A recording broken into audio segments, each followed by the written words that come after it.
It's a character study of a woman dealing with her past. I'm always fascinated by, I'm drawn to characters, first of all, and she just seems to me this very unusual character that she seems to have it together in some ways in her life.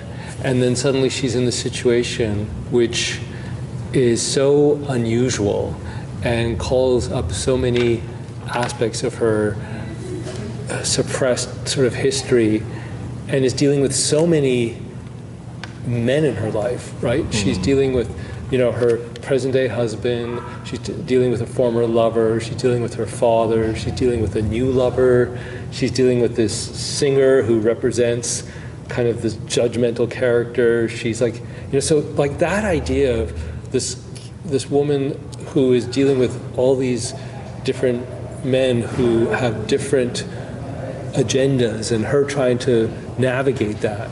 There are types of behavior that used to be accommodated which aren't anymore, and she's kind of a transitional character. She's moved, she's somebody in her late 30s, and so she's moved from a period where, as a younger woman, she probably allowed sort of patterns of behavior that are not acceptable anymore, and she's trying to negotiate that. And there are other characters in the film that are also kind of negotiating this space, right? And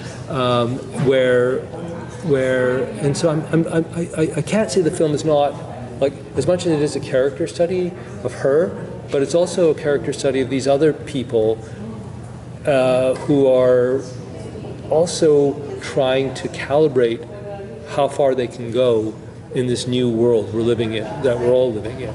It's a super personal story. A fundamental part of my growing up was, like, the first girl that I fell in love with when I was a teenager. While we had this relationship, I gradually came to understand she was being abused by her father.